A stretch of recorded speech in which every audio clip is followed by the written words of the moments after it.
Ambassador کون ہوتا ہے؟ ایمبیسیڈر وہ ہوتا ہے جو کہ ایک کسی ملک کو ریپرزینٹ کر رہا ہوتا ہے. تو جب دو ملکوں کے درمیان کوئی اختلافات ہوتے ہیں تو ایمبیسیڈر کو بلا کے پروٹیسٹ کیا جاتا ہے اور اس کو واپس عزت کے ساتھ بھیجا جاتا ہے یا عزت کے ساتھ اس کے ساتھ معاملہ کیا جاتا ہے. اور جہاں پر بھی ایمبیسیڈر کو نقصان دیا جائے تو سمجھیں کہ وہ جو پورا ملک ہے آپ اس کے خلاف کوئی بات کر رہے ہیں. تو اللہ سبحانہ و تعالیٰ نے بھی جبرائیل علیہ السلام کے ذریعے اللہ کا پیغام، اپنا پیغام دیا تھا. تو اس کے بارے میں بھی انہوں نے جو غلط بات کی، یقیناً ہم نے تیری طرف روشن دلیلیں بھیجی ہیں جن کا انکار سوائے بدکاروں کے اور کوئی نہیں کرتا. یہ لوگ جب کبھی کوئی عہد کرتے ہیں تو ان کی ایک نہ ایک جماعت اسے توڑ دیتی ہے، بلکہ ان میں سے اکثر ایمان سے خالی ہیں. جب کبھی ان کے پاس اللہ کا کوئی رسول ان کی کتاب کی تصدیق کرنے والا آیا، ان اہل کتاب کے ایک فرقے نے اللہ تعالیٰ کی کتاب کو اس طرح پیچھے ڈال دیا گویا جانتے ہی نہیں تھے. جیسے ہوتا ہے نا کہ جو چیز ہمارے استعمال کے لیے نہیں ہوتی تو ہم کہتے ہیں چلو بھی اس کو سٹور میں رکھ دو، اس کو اندر الماری میں رکھ دو، کبھی ضرورت پڑے گی تو استعمال کریں گے. یعنی پرائرٹی ان کی نہیں تھی اور اس چیز کے پیچھے بھاگنے لگے جسے شیاطین حضرت سلیمان علیہ السلام کی حکومت میں پڑھتے تھے. سلیمان علیہ السلام نے تو یہ کفر نہیں کیا بلکہ یہ کفر شیاطین کا تھا. وہ لوگوں کو جادو سکھایا کرتے تھے اور بابل میں ہاروت اور ماروت دو فرشتوں پر جو اتارا گیا تھا وہ دونوں بھی کسی شخص کو اس وقت تک نہیں سکھاتے تھے جب تک کہ وہ یہ نہ کہہ دیں کہ ہم تو ایک آزمائش ہیں تو کفر نہ کر. اب یہاں پر کیا بات ہو رہی ہے؟ یعنی ایک پورا آپ دیکھیں کہ ایک بیک گراؤنڈ بلڈ ہو رہا ہے. اللہ تعالیٰ کی طرف سے ایمان آیا، اللہ تعالیٰ نے ہمیں ڈیفرنٹ کیریکٹر سکیچز دکھائے. آپ کس طرف جانا چاہ رہے ہیں آپ خود اپنے راستے کو متعین کریں. اس کے بعد اللہ تعالیٰ نے اپنی نعمتوں کا بھی ذکر کیا، زندگی میں آنے کے مقصد کا بھی ذکر کیا. بنی اسرائیل نے جو غلطیاں کیں، کیونکہ ایک غلطی دوسری غلطی، پھر معافی ملی، پھر راستہ دیا گیا. لیکن اصل پرابلم یہ تھی کہ انہوں نے اللہ کی کتاب کو پیچھے ڈال دیا. پرائرٹی نہیں رہی. الہامی کتاب کو پڑھنا، اس کے مطابق زندگی گزارنا، اللہ کا بندہ بن کے رہنا، وہ جو ہم نے وعدہ کیا تھا سورہ الفاتحہ میں کہ ایاک نعبد و ایاک نستعین، ہم صرف تیرے بندے بن کے رہیں گے اور صرف تیری عبادت کریں گے، وہ ہم نے کنسسٹنسی سے نہیں کیا. تو اب ایسی سوسائٹیز میں کیا مسئلہ آنا شروع ہو جاتا ہے؟ شیاطین بہت زیادہ ایکٹیو ہو جاتے ہیں، شیطانی کام ایکٹیو ہو جاتے ہیں اور وہاں پر جادو آنا شروع ہوا. آپ یہ بات جب سنیں گے تو آپ بہت آسانی سے اس کو ریلیٹ کر سکیں گے کہ ہماری سوسائٹی میں بھی باقاعدہ اتنے بڑے بڑے بل بورڈز نظر آتے ہیں. بہت سارے چینلز پہ آپ کو نظر آتا ہے کہ جہاں پہ وہ ہاروسکوپ کے ذریعے، ستاروں کے ذریعے اور بہت سارے ایسے معاملات میں آپ کو کوئی نہ کوئی سلوشن دینے کی کوشش کر رہے ہوتے ہیں. اور یہاں پہ کہا گیا کہ جب اللہ تعالیٰ نے ان کی آزمائش کے لیے ہاروت اور ماروت کو دو فرشتوں کو بھیجا تو وہ کیا کہتے تھے؟ انما نحن فتنہ، کہ ہم آزمائش کے لیے آئے ہیں، فلا تکفر، تو تم لوگ کفر نہ کرنا. یہاں سے یہ پتہ چلتا ہے کہ جادو جو ہے وہ کفر کی ایک شکل ہے. پھر لوگ ان سے وہ سیکھتے جس سے مرد اور عورت کی جدائی ڈال دی جائے، اور دراصل وہ بغیر اللہ تعالیٰ کی مرضی کے کسی کو کوئی نقصان نہیں پہنچا سکتے. یعنی یہاں پہ یہ بھی پتہ چل رہا ہے کہ جو جادو ہوتا ہے وہ بِإِذْنِ اللہ، اللہ کی طرف سے ہوتا ہے. یہ نہیں ہے کہ جادو میں خود اتنی صلاحیت اور خود اتنی طاقت ہوتی ہے. اگر اللہ چاہے گا، اللہ تعالیٰ کی کوئی مشیت ہوگی تو پھر ہی یہ چیز ہم پہ حاوی ہو سکتی ہے. یہ لوگ وہ سیکھتے ہیں جو انہیں نقصان پہنچائے اور نفع نہ پہنچا سکے، اور بالیقین جانتے ہیں کہ اس کے لینے والے کا آخرت میں کوئی حصہ نہیں، اور وہ بدترین چیز ہے جس کے بدلے وہ اپنے تئیں فروخت کرتے ہیں. کاش کہ یہ لوگ وہ جانتے ہوتے. یہاں پر بہت امپورٹنٹ کانسیپٹ ہے اور میں چاہوں گی کہ تھوڑی سی بات ہم جادو کے اوپر کر لیں، کیونکہ ہم دیکھتے ہیں کہ ہماری پوری سوسائٹی اس کے لپٹ میں آئی ہوئی ہے. ایسے لوگ ہمیں ملتے ہیں جو کہ جادو کو مانتے ہی نہیں ہیں. وہ کہتے ہیں کہ مجھے نہیں لگتا کہ یہ کوئی ایسی بات ہے، اٹس جسٹ ربش.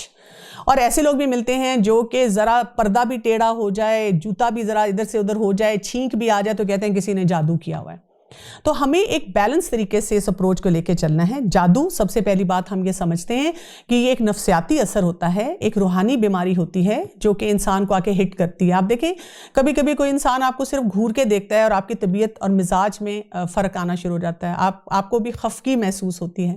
اسی طرح سے جو روحانی اثرات ہوتے ہیں وہ جیسے روح پہ اثر ڈالتے ہیں وہ ہمارے جسم پہ بھی اثر ڈالتے ہیں، اور جادو جو ہے یہ شیاطین کے ذریعے جو ہے وہ کیا جاتا ہے. تو یہ ہمارے عقیدے کا حصہ ہے کہ جادو برحق ہے، اور جادو جو ہے وہ ہمارے پیارے نبی صلی اللہ علیہ وسلم پہ بھی کیا گیا تھا.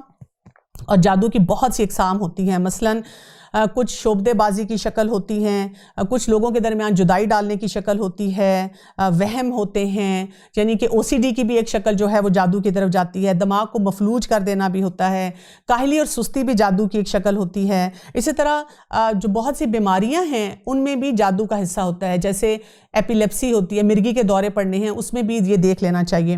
اسی طرح سے خواتین کے جو خاص ایام ہوتے ہیں ان میں بھی جب بہت زیادہ بے ربطگی آتی ہے یا پرابلمز مسائل آتے ہیں تو ان میں بھی جادو کا حصہ ہوتا ہے۔ اچھا، ڈاکٹرز کے لیے یا عام لوگوں کے لیے بھی جب یہ کنفیوژن ہو جاتی ہے کہ جی کہاں جادو کو رکھا جائے اور کہاں بیماری کو دیکھا جائے، تو اس میں یہ ہے کہ ہر چیز کو ہم نے جادو نہیں بنا دینا اور ہر چیز کو ہم نے بیماری نہیں بنا دینا۔ یعنی اگر آپ کو کوئی بھی مسئلہ ہوتا ہے تو آپ جا سکتے ہیں، آپ ایکسپرٹ کے پاس جائیں اور ان سے جا کے اپنا علاج کروائیں، لیکن جادو کے لیے ہمیں یہ پتہ ہونا چاہیے کہ اگر اسباب ہمیں بتا رہے ہیں کہ سارے ٹیسٹ ٹھیک آ رہے ہیں یا دوائیوں سے علاج سے ہمیں فرق نہیں پڑ رہا، تو ہمیں ڈیفینیٹلی اس روحانی اپنی پروٹیکشن کی طرف جو ہے وہ جانا چاہیے۔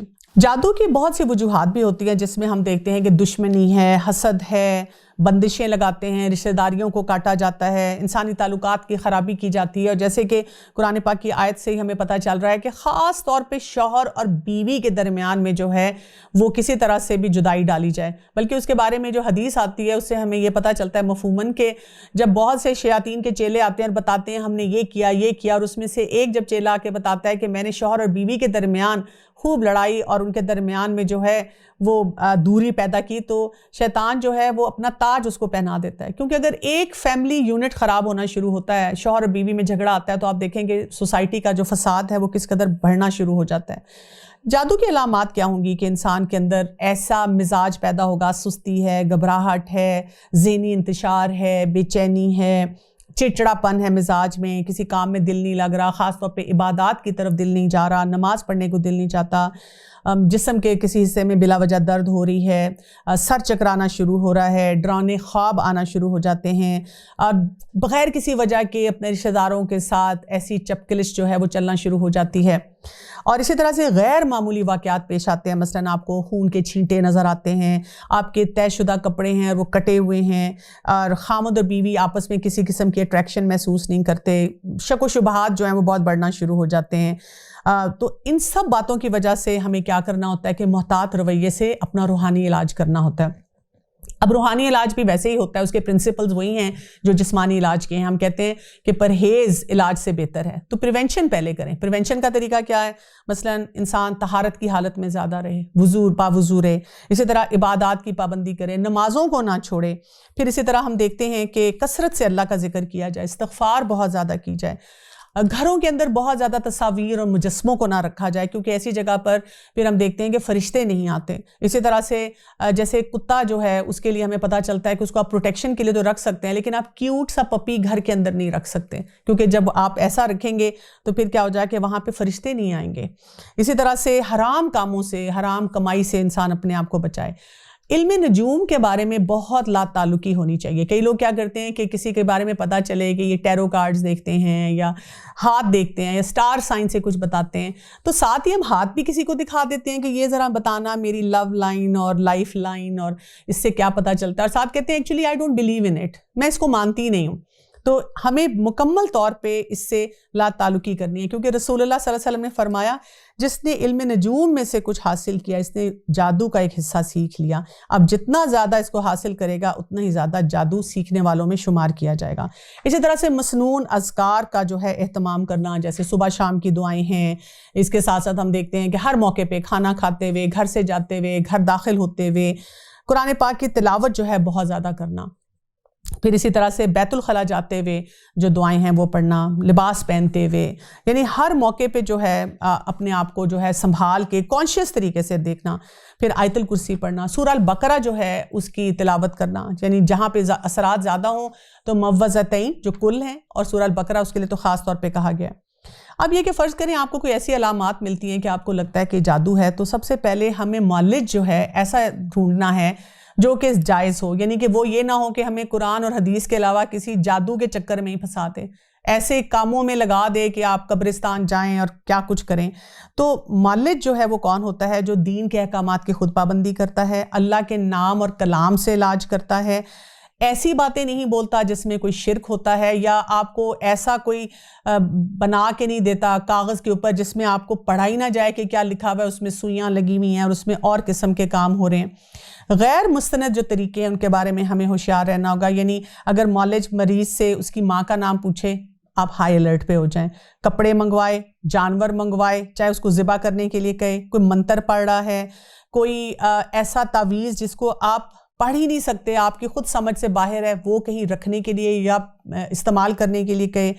اسی طرح سے کوئی چلا کاٹنے کے لیے کہے کسی وجہ سے، یا مقرر وقت کے لیے کہے کہ آپ نے پانی کو ہاتھ نہیں لگانا، نہ طہارت کرنی ہے، نہ نہانا دھونا ہے، زمین میں کسی چیز کو دفن کرنا ہے، کاغذ جو ہے اس کے ذریعے کوئی دھواں دینا ہے، دھونی دینی ہے، پھر یہ کہ علاج کرنے کے لیے کوئی جیسے یہ کسی جانور کا خون منگایا جائے یا کوئی ایسی گوشت کا ٹکڑا یا کچھ منگایا جائے، تو ان سب سے جو ہے اپنے آپ کو بچانا ہے۔ رسول اللہ صلی اللہ علیہ وسلم نے فرمایا میری امت کے 70,000 لوگ بلا حساب جنت میں داخل ہوں گے، اور یہ وہ لوگ ہیں جو نہ جھاڑ پھونک کروانے والے ہیں، نہ فال لینے والے ہیں، بلکہ اپنے رب پر مکمل طور پہ بھروسہ کرنے والے ہیں۔ اسی طرح جادو کے علاج کے لیے حجامہ کا ہمیں پتہ چلتا ہے، شہد کا استعمال، عجوا کھجور کا استعمال، آب زمزم، زیتون کا تیل، کلونجی، قرآن کریم سے رقیہ شریعہ جو ہے اگر اس کو سنا جائے باقاعدگی کے ساتھ تو اس سے بھی جو ہے وہ علاج ہوتا ہے۔ تو یہاں پر خاص طور پہ ہم دیکھتے ہیں کہ جادو کے بارے میں جاننا جو ہے وہ ضروری ہے، لیکن جادو سے بچنے کا اور سوسائٹی کو بچانے کے لیے کیا اصول ہے کہ ہم اللہ تعالیٰ کے احکامات کے پابند ہونا شروع ہو جائیں۔ اگر یہ لوگ ایماندار متقی بن جاتے تو اللہ تعالیٰ کی طرف سے بہترین ثواب انہیں ملتا اگر یہ جانتے ہوتے۔ اے ایمان والو، تم رائنا نہ کہا کرو بلکہ انظر نہ کہا کرو، یعنی ہماری طرف دیکھتے اور سنتے رہا کرو، کافروں کے لیے دردناک عذاب ہیں۔ نہ تو اہل کتاب کے کافر چاہتے ہیں، نہ مشرکین چاہتے ہیں کہ تم پر تمہارے رب کی طرف سے کوئی بھلائی نازل ہو۔ اللہ جسے چاہے اپنی رحمت خصوصیت سے عطا فرمائے، اللہ بڑے فضل والا ہے۔ واللہ یختص برحمتہ من یشاء واللہ ذو الفضل العظیم، یعنی تمام جو اللہ تعالیٰ کی طرف سے برکتیں اور رحمتیں ہیں وہ اللہ تعالیٰ جس کو چاہے دے دیتا ہے۔ جیسے بنی اسرائیل جتنا بھی بغض اور حسد کر رہے تھے، لیکن اللہ تعالیٰ نے ہمارے پیارے نبی صلی اللہ علیہ وسلم کو ہی خاتم النبیین کے طور پہ چنا۔ جس آیت کو ہم منسوخ کر دیں یا بھلا دیں یا اس سے بہتر اس جیسی اور لاتے ہیں، کیا تو نہیں جانتا کہ اللہ تعالیٰ ہر چیز پر قادر ہے؟ یہاں پر ناسخ و منسوخ کا جو ایک عمل ہے اس کے بارے میں بتایا جا رہا ہے، کیونکہ بہت سے لوگ کہتے ہیں کہ یہ کیا بات ہوئی کہ کچھ آیات جو ہیں وہ آئیں پہلے، یا ان احکامات کو بدل دیا گیا، یا یہ کہ اب وہ احکامات یہاں پہ موجود نہیں ہیں۔ تو ہم دیکھتے ہیں کہ قرآن کریم جو ہے وہ کوئی ریولوشن لانے کے لیے نہیں آیا تھا، قرآن کریم جو ہے وہ ریفارم کرنے کے لیے سوسائٹی کو آیا تھا، یعنی جو باتیں سوسائٹی میں یا پہلے جو الہامی مذاہب آئے ہیں ان کے ذریعے سے ٹھیک ہو رہی تھیں تو ان کو روکا نہیں گیا، ان کو ختم نہیں کیا گیا، ان کو منع نہیں کیا گیا۔ ہاں، جہاں جہاں شریعت میں لگا کہ اب اس کی تکمیل کے لیے اس چیز کو ٹھیک ہونے کی ضرورت ہے تو اس کو ٹھیک کیا گیا۔ تو سورہ البقرہ جو ہے بیسیکلی شریعت کا پورا بلو پرنٹ ہے، اس میں سب احکامات کو اس طرح سے بتایا گیا، اور اللہ تعالیٰ کی طرف سے جب بھی کوئی آیت ختم کیا گیا، کوئی حکم بتدریج لایا گیا، اس میں بھی حکمتیں پوشیدہ ہیں۔ کیا تجھے علم نہیں کہ زمین اور آسمان کا مالک اللہ ہی ہے اور اللہ کے سوا تمہارا کوئی ولی اور مددگار نہیں؟ کیا تم اپنے رسول سے وہی پوچھنا چاہتے ہو جو اس سے پہلے موسیٰ علیہ السلام سے پوچھا گیا تھا؟ سنو، ایمان کو کفر سے بدلنے والی سیدھی راہ سے بھٹک جاتا ہے۔ ان اہل کتاب کے اکثر لوگ باوجود حق کھل جانے کے محض حسد اور بغض کی بنا پر تمہیں بھی ایمان سے ہٹا دینا چاہتے ہیں۔ تو کیا کیا جائے جب کوئی حاسد سامنے آ جاتا ہے اور آپ کے لیے جو خیر آپ کی طرف آ رہی ہے چاہتا ہے کہ کوئی رکاوٹ اس میں پڑ جائے؟ فاعفو وصفحو، اس فارمولے کو تو آپ پکا یاد کر لیں۔ کیا کرنا ہے؟ تم بھی معاف کرو اور درگزر کرو یہاں تک کہ اللہ اپنا حکم لائے، یقیناً اللہ تعالیٰ ہر چیز پر قدرت رکھنے والا ہے۔ یعنی سب چیزیں تو اللہ کے اختیار میں ہیں۔ اگر کوئی حسد کر رہا ہے اور ہم سارا دن اس کی ٹو لگاتے رہیں گے، وہ کہاں گئی؟ اس نے میرے بارے میں کیا پوچھا؟ اس کے سامنے ہم ایسے بن جائیں گے کہ آئی ڈونٹ کیئر، مجھے فرق نہیں پڑتا کہ تم کیا کرو۔ تو کیا ہوگا؟ ہمارے دل میں بھی اس کے بارے میں برے برے خیالات آئیں گے، ہم نے بھی جو کام کرنے ہیں وہ ہم کر نہیں سکیں گے۔ کتنے لوگ جو کہتے ہیں کہ میں نماز پڑھتی ہوں تو عجیب و غریب خیالات آتے ہیں، میری پریشانیاں ہیں فلاں رشتہ دار کے بارے میں، فلاں کے بارے میں، وہ اسی وجہ سے ہے کہ جب ہم بھی ان کے مقابلے کی ٹو لگانا شروع کر دیتے ہیں۔ یہاں ہمیں حسد کا علاج کیا بتایا جا رہا ہے کہ درگزر کریں، اپنے فوکس پہ رہیں، اپنے کام کرتے رہیں اور معوذتین پڑھیں۔ اسی طرح رسول اللہ صلی اللہ علیہ وسلم نے فرمایا کہ ہر نعمت والے سے حسد کیا جاتا ہے۔ تو جب آپ کے پاس نعمتیں ہوں گی تو پھر کیا کرنے کی ضرورت ہے کہ ہم ان نعمتوں کے مطابق اپنی زندگی گزاریں، اللہ کا شکر ادا کریں۔ تم نمازیں قائم کرو، زکوٰۃ دیتے رہا کرو، اور جو کچھ بھلائی تم اپنے لیے آگے بھیجو گے سب کچھ اللہ کے پاس پالو گے، اللہ تعالیٰ تمہارے اعمال کو خوب دیکھ رہا ہے۔ یہ کہتے ہیں کہ جنت میں یہود و نصارہ کے سوا اور کوئی نہ جائے گا، یہ صرف ان کی امنگیں ہیں۔ امانی کیا ہوتی ہے؟ وشفل تھنکنگ، جس کو ہم کہتے ہیں مجھے لگتا ہے، میرا خیال ہے۔ ان سے کہو کہ اگر تم سچے ہو تو کوئی دلیل تو پیش کرو، یعنی جو بھی ہم بات کریں کوئی اوتھینٹسٹی تو اس کی ہو۔ سنو، بلا من اسلم وجہہ للہ وہو محسن فلہ اجرہ عند ربی ولا خوف علیہم ولا ہم یحزنون۔ سنو، جو بھی اپنے تئیں خلوص کے ساتھ اللہ کے سامنے جھک جائے، بے شک اسے اس کا رب پورا بدلہ دے گا، اس پر نہ تو کوئی خوف ہوگا، نہ غم اور نہ اداسی۔ اگر ہم اپنے آپ کو خوف اور حزن سے بچانا چاہتے ہیں، خوف ہوتا ہے فیوچر کا، حزن ہوتا ہے پاسٹ کا، ڈپریشن جو لے کر آتا ہے یا انزائٹی لے کر آتا ہے، تو اس سے بچنے کا کیا طریقہ ہے؟ اسلم، اپنے آپ کو سپورٹ کر دینا، سبمٹ کر دینا۔ سبمیشن کیا ہوتی ہے؟ سبمیشن ہوتی ہے کسی اتھارٹی کے آگے۔ جب ہم اللہ کی عظمت کو مانیں گے تو تبھی ہم جھکیں گے نا، اگر ہم نہیں مانیں گے تو پھر تو ہمیں فرق ہی نہیں پڑتا۔ اور پھر کیا جھکانا ہے ہم نے؟ اپنا چہرہ۔ چہرہ کیا ہوتا ہے؟ چہرے میں ہمارا دماغ ہے، کیونکہ اسی دماغ کے بل بوتے پہ ہم غلط فیصلے کرتے ہیں، اور اسی دماغ کی وجہ سے ہم کیوں، Y me, why should I, دل کی تنگیاں لے کر آتے ہیں۔ تو اسی دماغ کو جھکانا ہے، اپنے آپ کو بتانا ہے میں اللہ تعالیٰ کے احکامات کا پابند ہوں، مجھے اللہ تعالیٰ کے احکامات کے مطابق زندگی گزارنی ہے۔ اور اس میں آپ دیکھیں آپ کا بولنا، آپ کا دیکھنا، آپ کا سننا، سب کچھ آ جاتا ہے۔ اور وہ ہوا محسن، محسن ہے۔ محسن کی ڈیفینیشن کیا ہوتی ہے؟ وہ انسان جس کے اندر اخلاص ہوتا ہے، وہ جو کام کرتا ہے اللہ کے لیے کرتا ہے اور سنت کے طریقے کے مطابق کرتا ہے۔ تو ایسا انسان اپنے آپ کو ہر قسم کی مینٹل النس سے بچا لیتا ہے۔ یہود کہتے ہیں کہ نصارہ حق پر نہیں ہیں، اور نصرانی کہتے ہیں کہ یہود حق پر نہیں، حالانکہ یہ سب تورات پڑھتے ہیں۔ اسی طرح انہی جیسی بات بے علم بھی کہتے ہیں، قیامت کے دن اللہ ان کے اس اختلاف کا فیصلہ ان میں کر دے گا۔ یہاں پر بھی ایک اور بہت اہم نقطہ بتایا جا رہا ہے کہ یہود اور نصارہ کیا ہیں۔ شروع میں ہم دیکھتے ہیں کہ وہ مشترک تھے، یعنی وہ اولڈ ٹیسٹیمنٹ کو مانتے تھے۔ اب آہستہ آہستہ ان میں بھی ڈویژن آنی شروع ہوگی۔ ہم سمجھتے ہیں نا کہ صرف مسلمان ہی ہیں جو بکھرے ہوئے ہیں، لیکن ہمیں یہ پتہ چلتا ہے کہ الہامی پیغامات جن کے پاس بھی آئے، الہامی کتب جن کے پاس بھی آئی، جب بھی وہ اپنے فوکس سے ہٹے تو انہوں نے بہت ساری ڈائیورژنس نکال لی۔ اب آپ دیکھتے ہیں کہ جو رومن کیتھلکس ہیں انہوں نے کیا کیا؟ انہوں نے نیو ٹیسٹیمنٹ شروع کی اور سارا اختیار پوپ کو دے دیا، اور جو پوپ کہتا ہے وہ اسی کے مطابق چلتے ہیں۔ وہ یہ نہیں دیکھتے کہ اللہ تعالیٰ کی طرف سے اولڈ ٹیسٹیمنٹ میں کیا کیا احکامات ان کے لیے آئے تھے۔ اس کے مقابلے میں انہی کے اندر پروٹیسٹنٹس ہیں جو کہ اولڈ ٹیسٹیمنٹ کو دوبارہ بار بار کوشش کرتے ہیں کہ کسی طرح سے اپنے ارد گرد جو ہیں لوگوں کی ہیلپ کرنے کے لیے اس کو بھی رائج کیا جائے۔ اس شخص سے بڑھ کر ظالم کون ہے جو اللہ کی مسجدوں میں اللہ کا ذکر کیے جانے کو روک دے اور ان کی بربادی کی کوشش کرے؟ ایسے لوگوں کو خوف کھاتے ہوئے ہی ان میں جانا چاہیے، ان کے لیے دنیا میں بھی رسوائی ہے اور آخرت میں بھی بہت بڑا عذاب ہے۔ اللہ کی مساجد سے جو ہے کیسے روکا جاتا ہے؟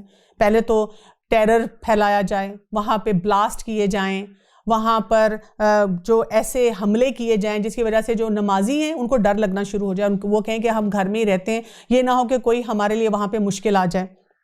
اور ہم دیکھتے ہیں کہ بہت ساری جو ٹیرر ایکٹیویٹیز ہوتی ہیں یہ ٹیررسٹ کی، اس میں مسجدوں کو ٹارگٹ کیا جاتا ہے، لوگوں کو دین سے روکا جاتا ہے۔ تو اس سے یہ پتہ چلتا ہے کہ یہ کوئی مسلمان کا کام نہیں ہے، بلکہ ایسے لوگ ہیں جو کہ کسی طرح سے بھی دین اور اسلام کو جو ہے وہ اس لیول پہ نہیں لانا چاہتے، کیونکہ مساجد جو ہے ان کا بہت کی رول ہوتا ہے۔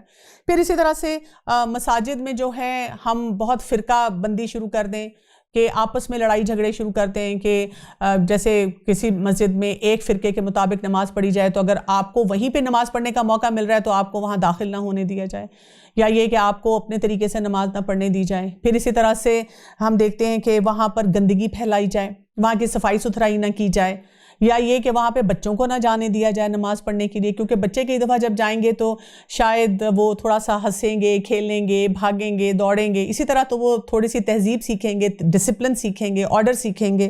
پھر یہ کہ نمازی جو کہیں کھڑے ہوئے ہیں انہوں نے اپنی طہارت کا خیال نہیں کیا، ان کے منہ سے بدبو آ رہی ہے، ان کے لباس سے بدبو آ رہی ہے، کہ ساتھ والا جو جماعت میں کھڑا ہے اس سے نماز نہیں پڑھی جا رہی۔ تو یہ سب طریقے ہیں جو کہ نمازیوں کو روکنے والے ہیں۔ ہم دیکھتے ہیں کہ رسول اللہ صلی اللہ علیہ وسلم نے فرمایا مسلمانوں پر ایک وقت ایسا آئے گا کہ اسلام کا نام صرف باقی رہ جائے گا، اور حالت یہ ہوگی کہ ان کی مسجدیں بظاہر خوبصورت، مزین اور آباد ہوں گی، مگر حقیقت میں ہدایت سے ویران ہوں گی، اور مسلمانوں کے علماء سب سے بدترین ہوں گے۔